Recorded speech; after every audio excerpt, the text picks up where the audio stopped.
Salakaya Chakshurunmilitam Jena Tasmaye Shri Gurave Namaha Chaitanya Vishtam Snapitam Jena Bhutale Swayam Rupakadamahe Tadati Swapadantikam Mukam Karoti Vachalam Gangayate Garib Yakripa Tamaham Vande Sri Guru Dinatarinam. Okay, so do, do, do, do, do, do.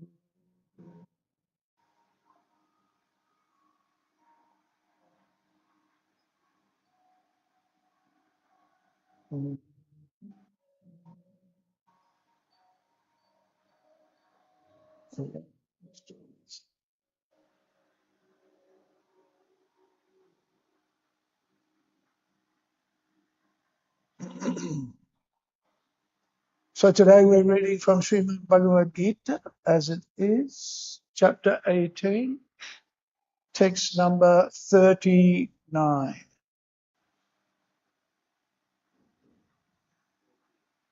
that okay? Yep. Yadagre chanubande cha sukam mohanam atmana nedrasya pramadokam tatam tatamasam udahritam yadagre chanubande cha sukam mohanam atmana nedrasya pramadokam tatamasam udahritam.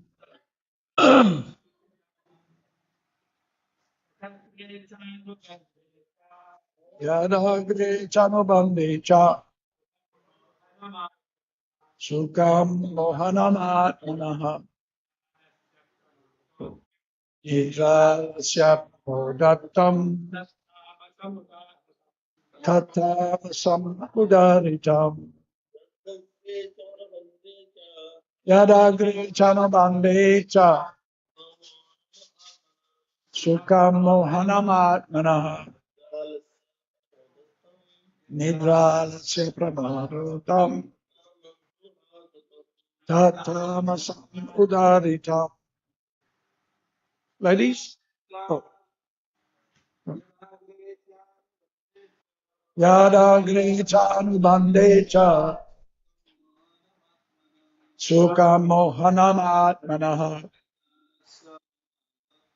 nidrasya pramadotam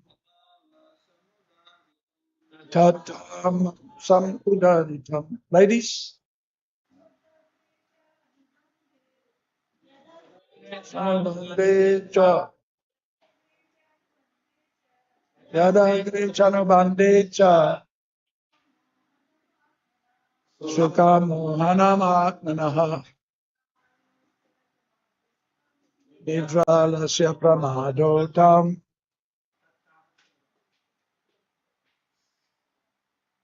tatam samudaritam.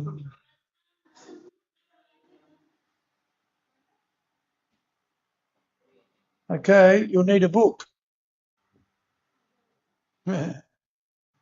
Yat, that which, agre, in the beginning, cha, also, anubandhe, at the end, cha, also, sukham, happiness, mohanam, illusory, atmanaha, of the self, nidra, sleep, alasya, laziness, pramada, and illusion, utam, produced of, tat, that, tamasam, in the mode of ignorance, udaritam, is said to be.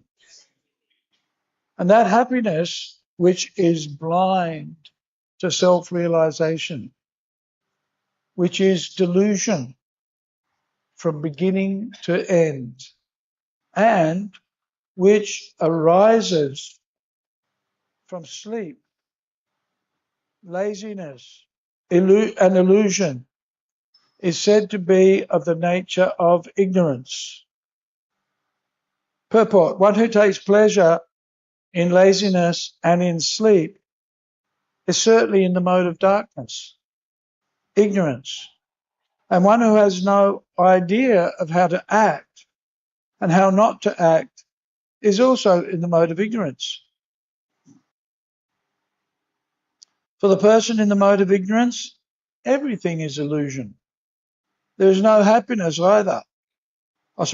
There is no happiness either in the beginning or at the end. For the person in the mode of passion, there might be some kind of ephemeral happiness in the beginning and at the end distress. But for the person in the mode of ignorance, there is only distress, both in the beginning and at the end. Hmm.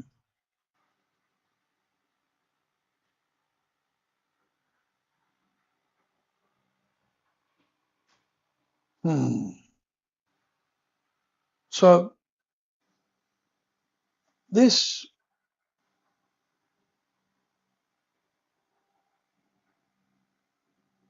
section of the 18th chapter of the Bhagavad Gita really begins at text number 29. And Krishna analyzes characteristics or features of an individual's nature, personality, qualities, if you like, and he analyzes them according to three things, three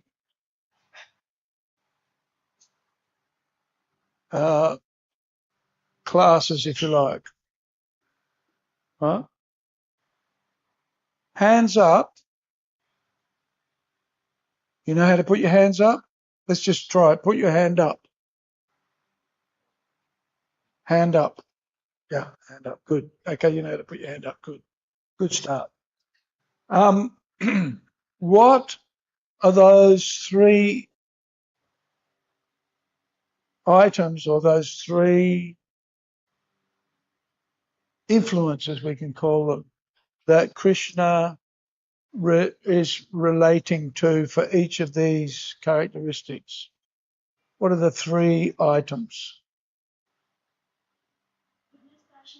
Yes, pretty hard, huh? Hard. Hard to work out what the three might be. Yes. So, starting with verse 29 to 32, Krishna talks about buddhi, right? Buddhi. What's buddhi? Intelligence. Yeah, intelligence. And so he describes intelligence according to the three modes of nature, right? What's the first? Sattvika buddhi, then rajasa buddhi, then tamasa buddhi, right? In this verse, what quality is being described? Tamasa. In relationship to what? In relationship to what? Do you remember? Yes, we got that. In relationship to what? what type of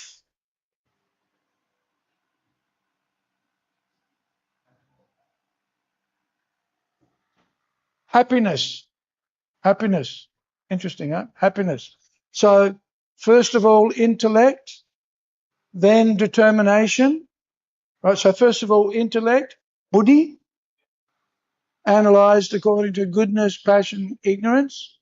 Then driti means determination, right? Goodness, passion, ignorance. Then happiness. What's the Sanskrit word for happiness? Starts with an S. Sukha. Sukha. Yes, sukha. And then in 40 to 44, which is after this verse, there's a discussion about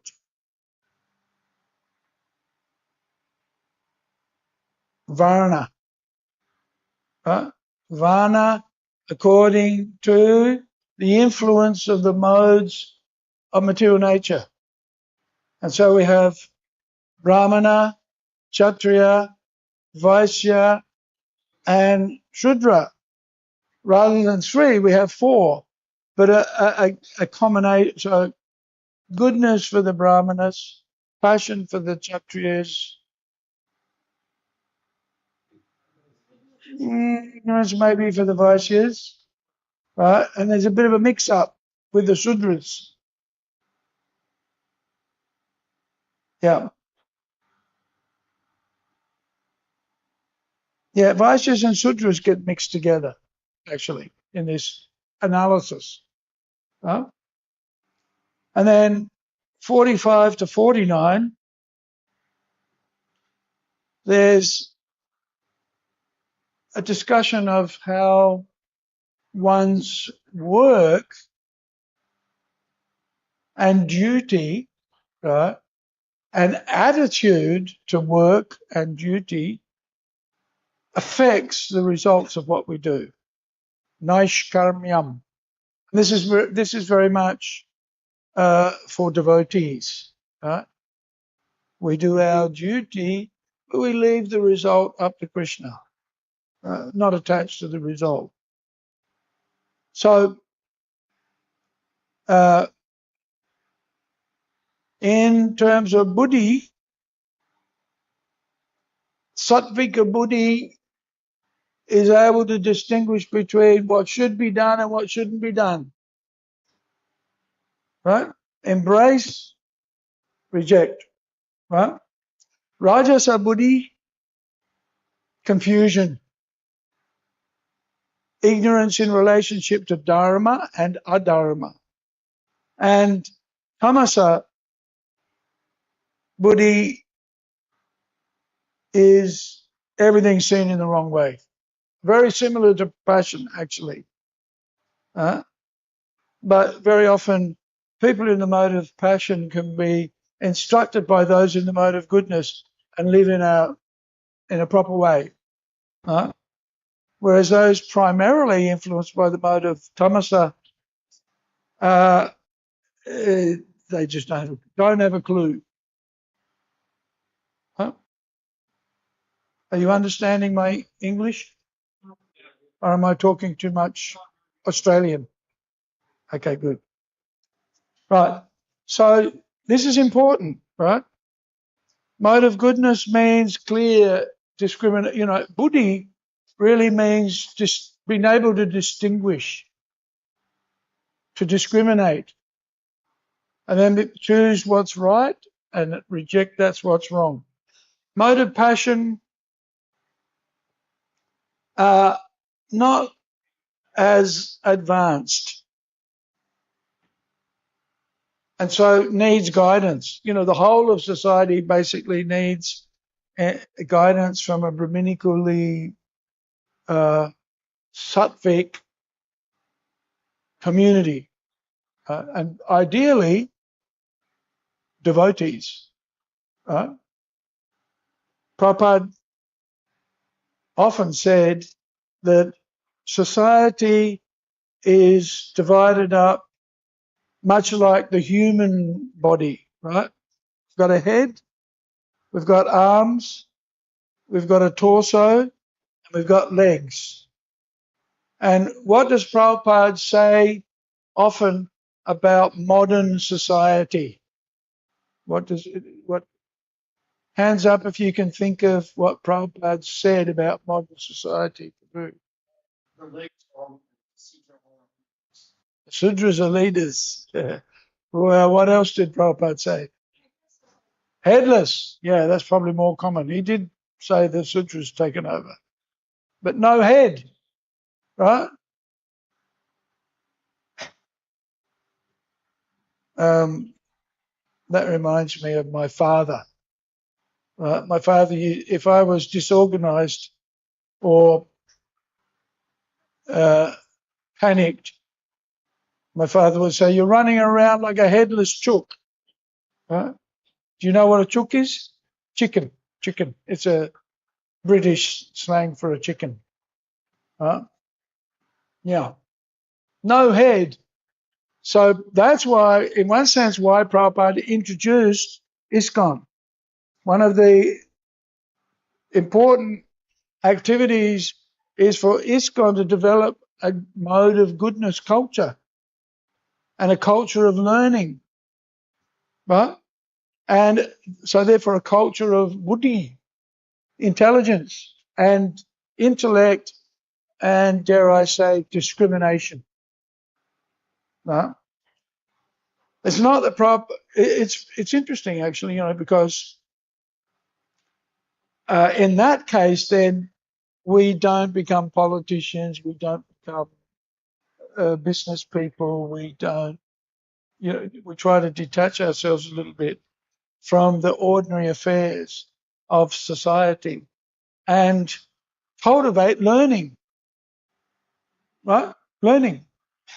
And of course, importantly, not parrot learning. Do you know what I mean by parrot learning? Repetition. Yeah, it's called didactic teaching and just repetition. Right? So, what's the quality of a brahmana? What is the quality of a brahmana in terms of knowledge? What are the two? Samodhamastapasacham, chanti rajavameva cha. What's next? Jnanam. And then what comes after jnanam? Vijnanam. Right? So learning, like we teach our children how to recite slokas of the Bhagavad Gita. Do you do that? We do it. Right? And then you ask the children, what does that mean? I mean, I'm supposed to know what it means. Right? So we're supposed to learn, then know what it means, but also then know how to apply that knowledge according to time, place, and person. Right? Kala Desha Patra. Very important. Have you heard the story of the veterinarian's apprentice? Have you heard that story? The vet's apprentice. One day a man brought his horse into the vet and he said, my horse has got a lump in his throat. Huh? Can you get rid of it? So the vet felt everything, and then he got a club and he hit the horse on the side of the throat. And the horse went, and the lump was gone. Huh? So the apprentice saw that. Interesting. Huh?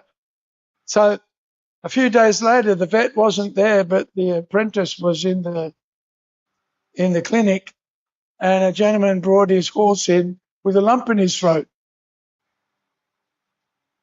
And the apprentice thought, oh, I know how to solve this problem. So he got a stick, whacked him in the neck, and the horse died. Killed the horse. Then the vet came back, and of course the owner of the horse was very distraught. So was the apprentice, and he said, "What was what happened? I did the same thing that you did. The horse had a lump. I hit it, and the vet said, "You fool." The first horse had a watermelon stuck in his neck. I just broke the watermelon, right? And he could swallow it. This horse had cancer. You killed him. So learning is one thing, but knowing how to apply the knowledge, right? How to apply the knowledge. So intellect, goodness, passion, ignorance. In the next series of verses, there's a definition of vritti. What's vritti? Determination. Right? In the mode of goodness, vritti is steady. Right? Steady.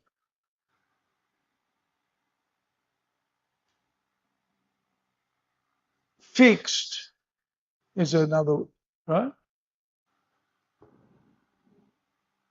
What about determination in the mode of passion? A person in the mode of goodness, especially a devotee, maintains a steady application and a steady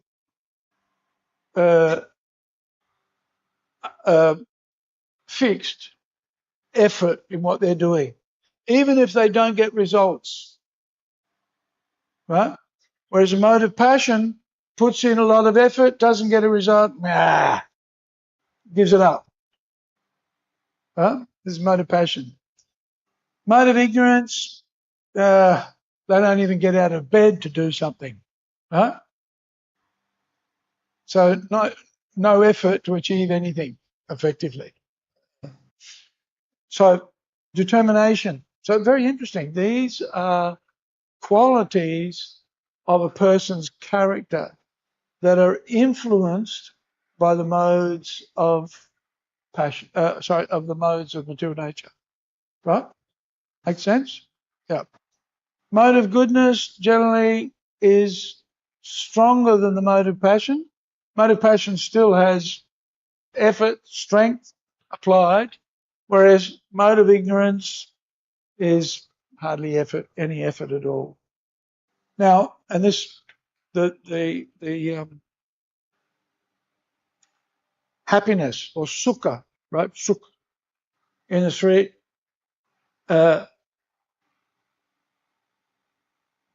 This is very interesting. Sattvika sukha may be unpleasant in the beginning, bitter in the beginning. But as one applies the effort to the task at hand, it gets better until at the end it becomes amrit, right? Pleasurable. How many of you have felt like sleeping at 5 o'clock in the morning? All of us. All of us, right? Right? And chanting japa is close to impossible. Have you had that experience? Have you had the experience where the Sringadev prayers are finished, right? And somebody says, Vrindai Tosadevya Priyaye Kasavasya, and you bow down. Right? But that's the last you remember. When somebody's prodding you, hey Prabhu, stand up. Right? So, getting up early in the morning requires effort and determination. Right? We had a homeopathic doctor that the devotees used to all visit when I joined in Melbourne. And you'd go to the doctor and he would say, "You're having difficulty concentrating in the morning.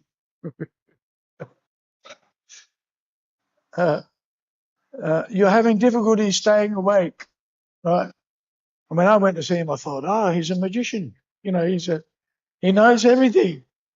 But that was a common problem for all the devotees. he knew what everybody experienced. So, yeah, for a person in the mode of goodness, determination is fixed. Even if it's tough in the morning, we keep pushing, right?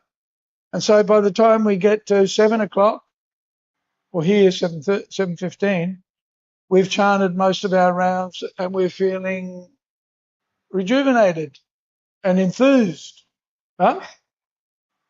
So in the beginning, a bit of a struggle, but by the end of the morning program, we feel fantastic, right? Nectar, especially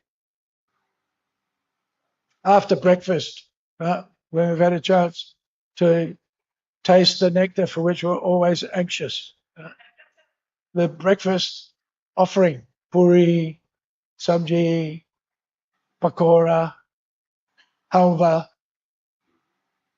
rasagulla, or rasamalai. How do you feel after a full morning program and Mahaprashadam? We feel wonderful. Now, mode of passion is the other way around. There's enjoyment in the beginning, but then suffering in the end.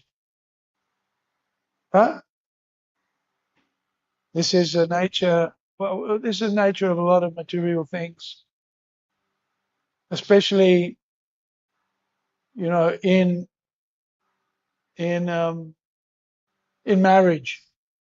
How many of you here are married?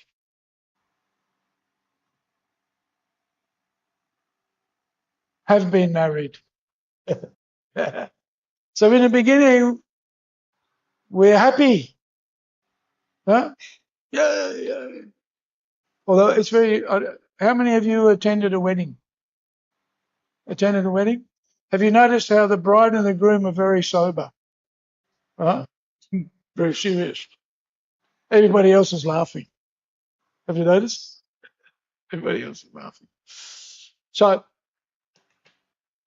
no, I have to be unfair, or this is a little unfair on the institution of marriage, but it often happens that we start off our married life with great enthusiasm and hope, right? Hope and enthusiasm, but then the children come along, right?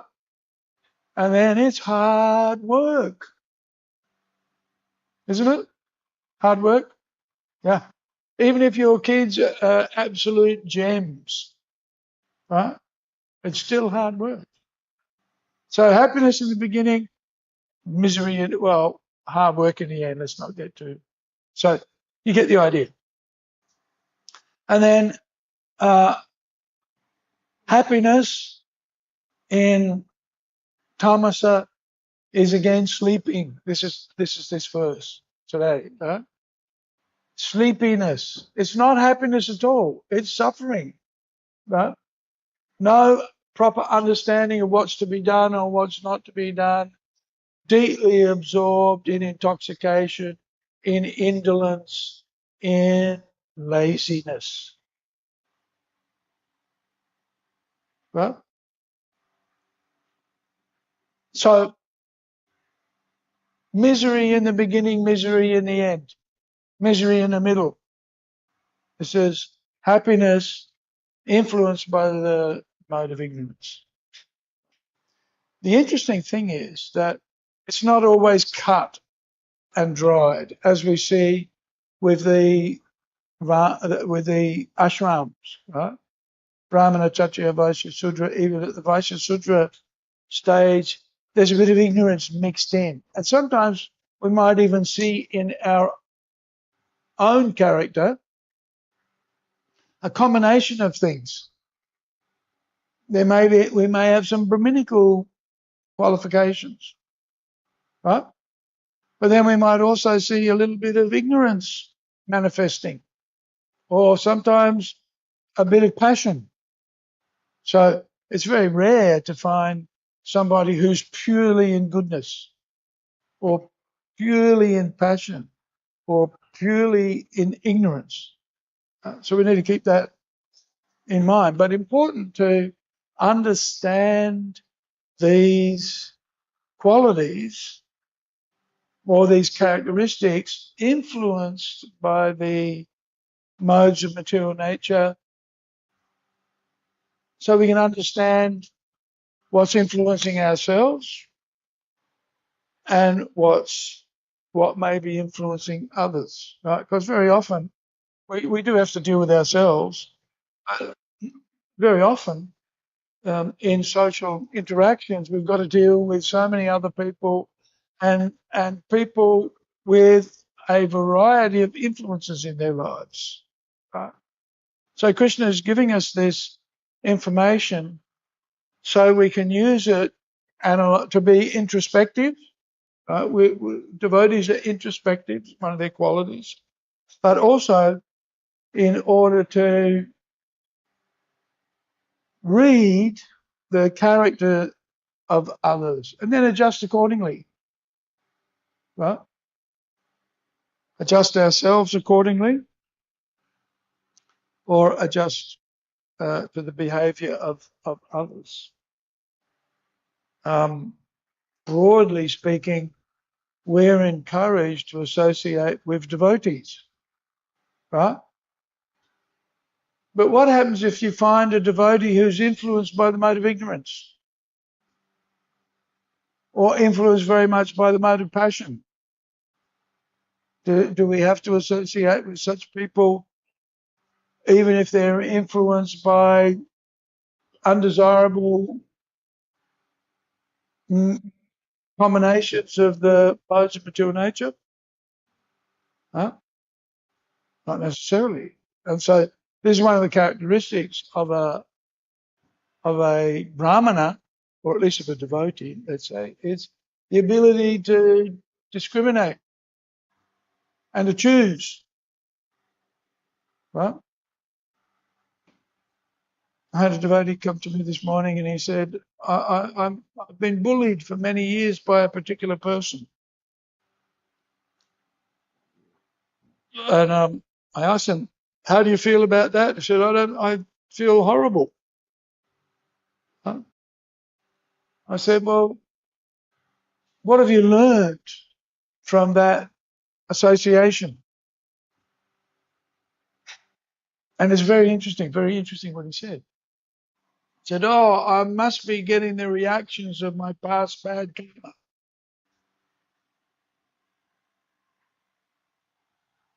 Huh?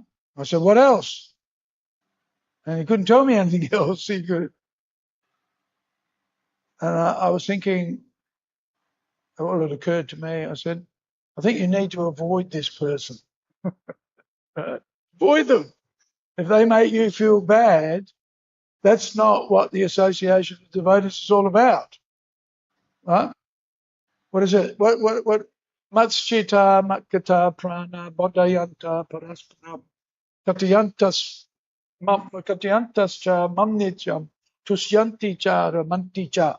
So Krishna says in the Bhagavad Gita, in the 8th chapter, right, that a devotee gets great tusyanti cha ramanti cha. Why?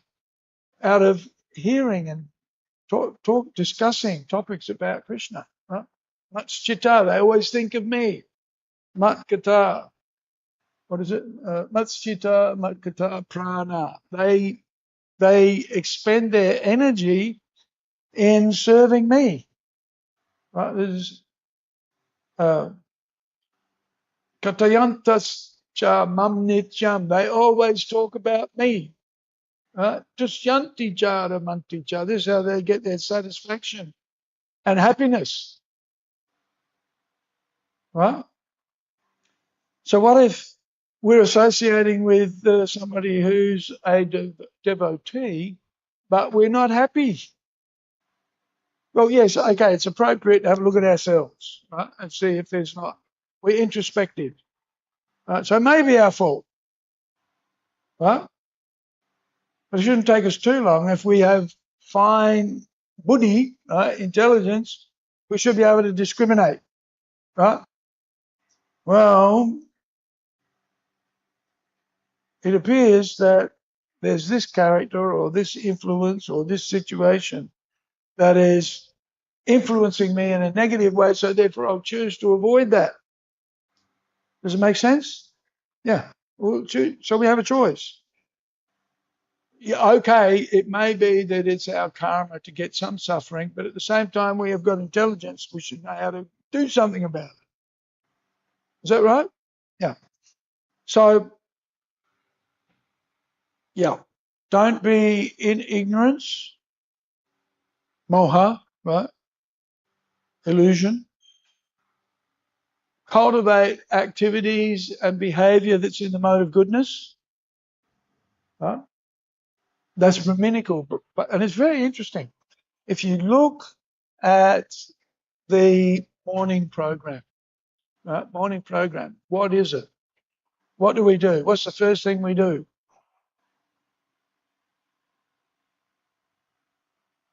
What's the first thing you do? What is the first thing you do in the morning? Huh? Before that, what do? Wake up. Do you wake up? The first thing. If you haven't woken up, you're in trouble. You're in a mode of ignorance. Yeah. So we get up. Then what do? Well, we traditionally offer our prayers to the spiritual master. But we're offering ourselves and our activities. What is it? Manasa, Karmana, Manasa, Gira. What's that mean? Karmana means our action. Manasa means our mind. And Gira means what we say. Right? So this is pretty much everything that we do is offered to Krishna. And somebody who does that, Jivan Mukta Sa Uchyate, it's mentioned.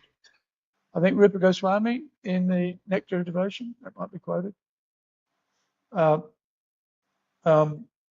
Nicholas Yavastas Jivan Mukta Sa Uchyate. That when we dedicate everything to the service of the spiritual master, and ultimately that means to the service of Krishna, that sets the tone of everything that we do for the day. Then, of course, what's the next thing? Clean the teeth. Huh? Clean the tongue.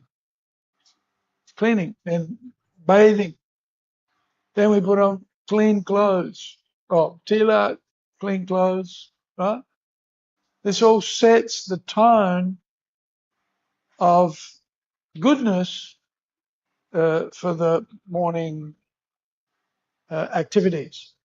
Then Mangalati, then Japa or Puja if that's our service. So we're automatically elevated to the mode of goodness by this sadhana practice. Very interesting. And that then engenders within the devotee qualities of goodness. So that we can avoid the influence of the mode of ignorance, this illusion, laziness, sleep, whatever. Okay, what's the time? I might finish here. Does anybody have any comments or questions? Or just reflect for a few moments on what we've just discussed. And perhaps you can then share what emerges in your mind and share it with us.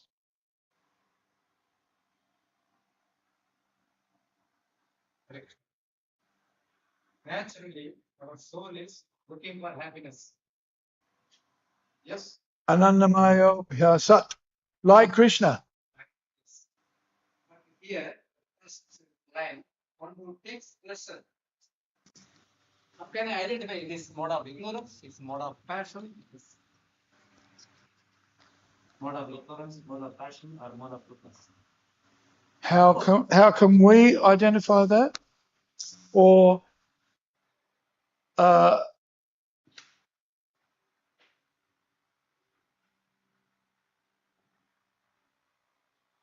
everybody has an inclination to enjoy. That's the first statement, right?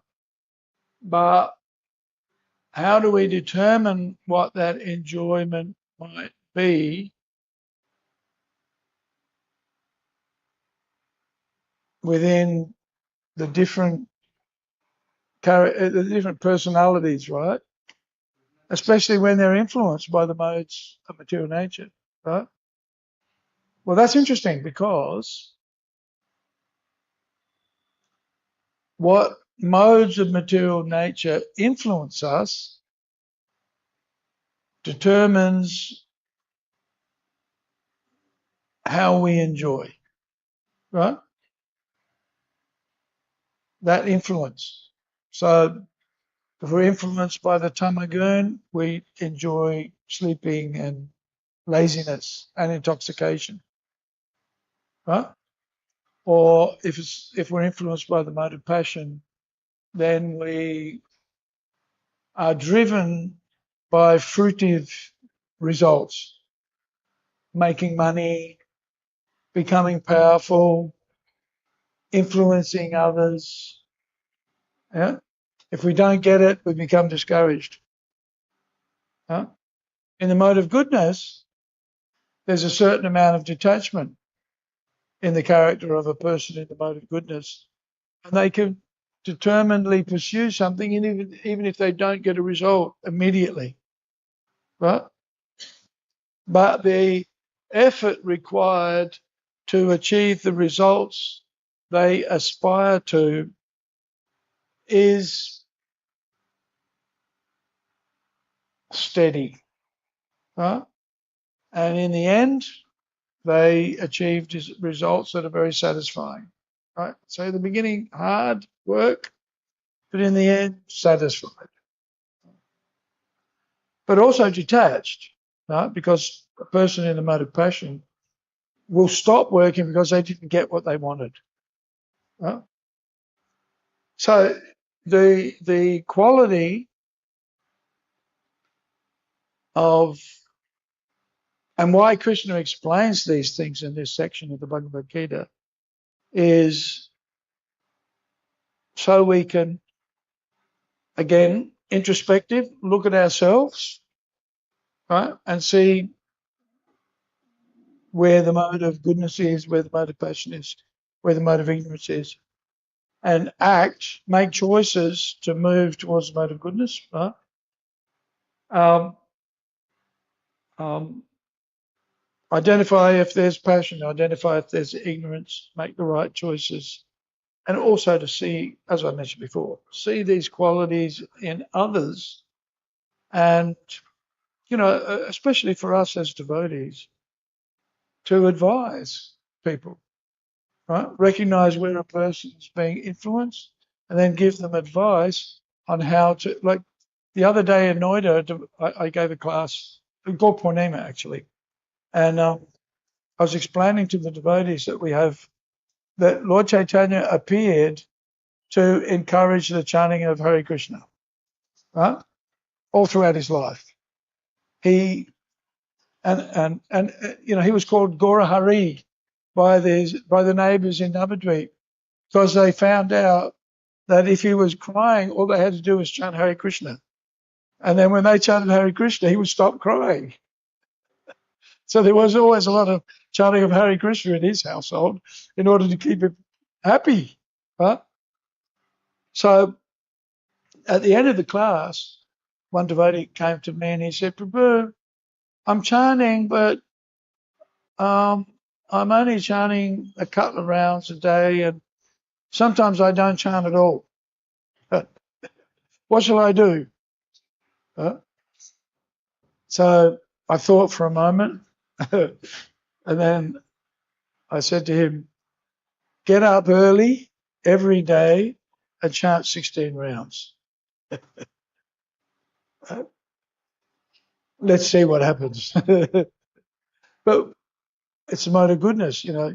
He's obviously a little bit in the mode of ignorance and a bit in the mode of passion, because he said, I'm chanting. Everybody says here that if I chant Hare Krishna, I'll be really happy. But I'm not feeling that.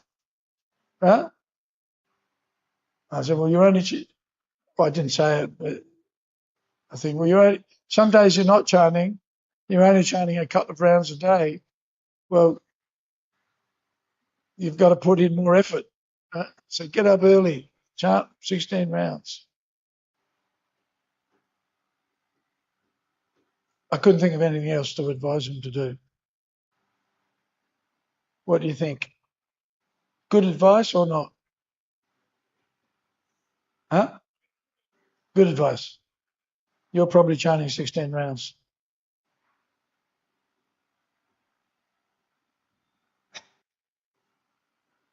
Anything else? Any other thoughts, reflections?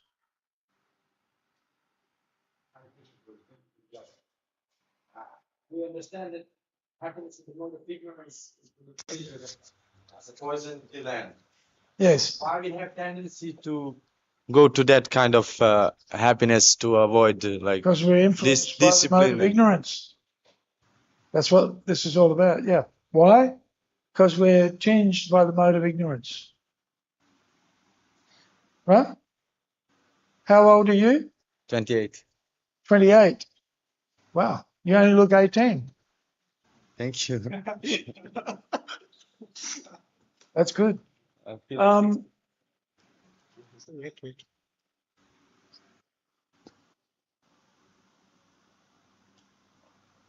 Association is super important. Right? Super important. If we associate with the devotees, they'll get us up for Mangalarti every day, right? Mm. Cormac told me the story how he used to like to sleep sometimes, not all the time. And the devotees would just pick him up in a sleeping bag and take him into the shower and throw him in the shower, turn on the and he's still in his sleeping bag. That's a bit extreme. I don't suggest this is ISKCON of the 70s, right? And I have to say, Korma was a hard worker. Right? Sometimes we do get tired. Anybody experience tiredness? Yes. Yeah, of course we do. Yeah. And so getting up at 4 o'clock in the morning is like, you know,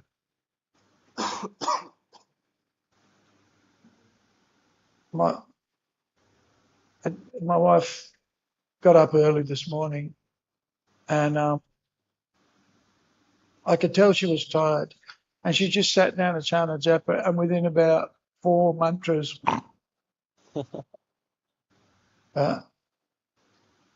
so I said, have something to eat.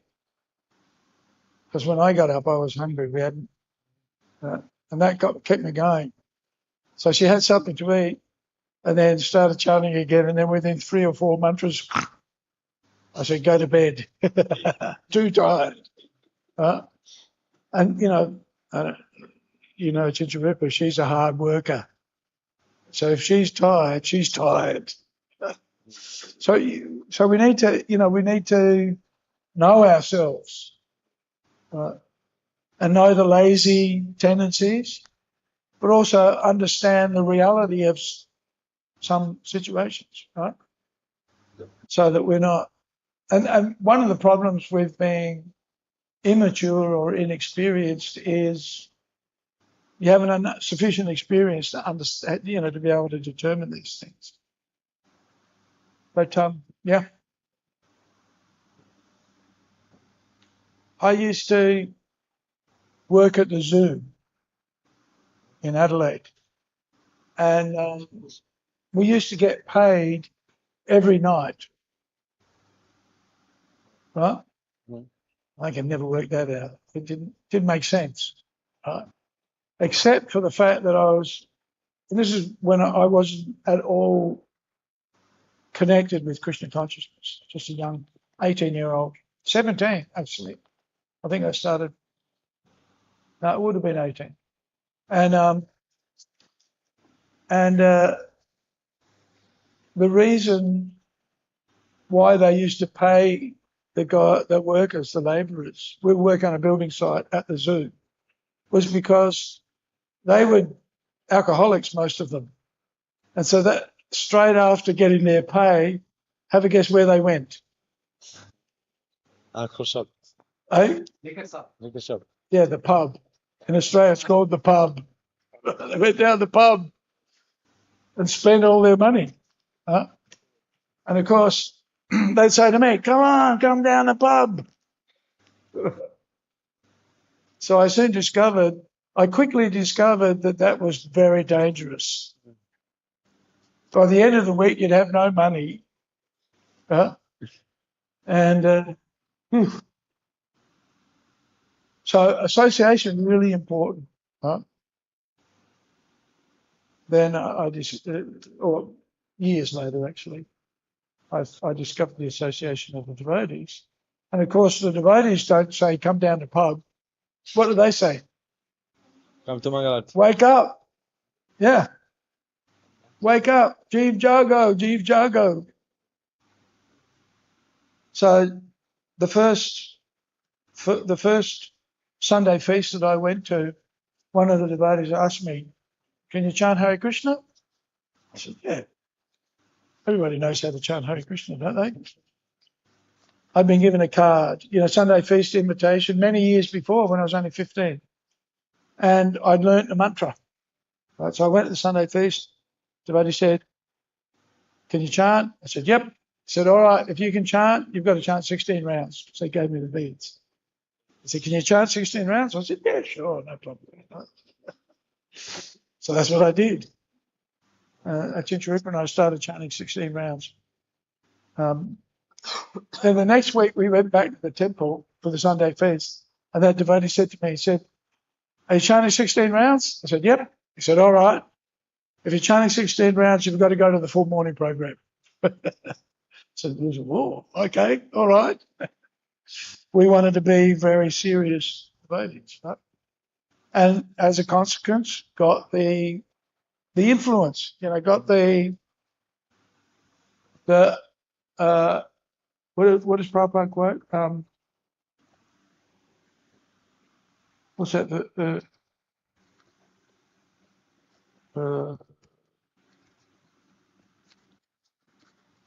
No, slipped my mind. Sangat Sanjayate Kama. Sangat, which means Sangha, gives rise to desire. Right, so if we associate with the devotees, they'll encourage our desire to be in the mode of goodness. Or at least to go to the morning program, ideally. Right? You may have had some experience in this regard. Huh? Where's your family from? Serbia. Serbia. Oh, okay. I'm just trying to place the accent. Anybody else? Thoughts? Comments? Can I add something to his question? Sure. Yeah. I've spent some time in ignorance. Some time in ignorance. Yeah. You're in good company. Yeah. And say we look for happiness. When I was in certain states, the ignorance itself was like a drug.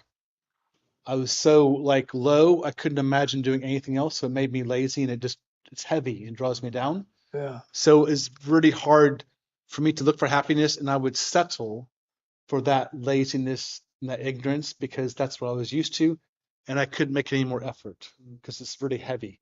So when you were just saying that, helped me remember that for me, ignorance is a drug. It's intoxication. That's how I experience it. Ignorance is a drug. Yeah. Well, there are lots of themes on that. But yeah. Thank you. That's my contribution. It's okay. So, do we need to go from the ignorance through the passion to goodness, or we can? No, just get up and go to Mangaloti and chant your rounds. Go straight to goodness. But that's not easy, right? How do you feel at 5:25 or 5:35 in the morning? How do you feel? That time I already awake, but from 4 to 5:30 Yeah, you woke it up by then. Yeah, yeah, it's, and I know in different stages of my career, you're affected in different ways. Huh? When you're younger, more passion, more just raw enthusiasm and energy. As you get older, then that fades, and you have to then develop a more determination, more sattva. Huh? That's why the association of devotees is so important to be successful.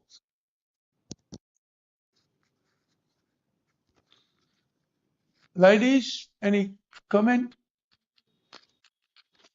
Mataji?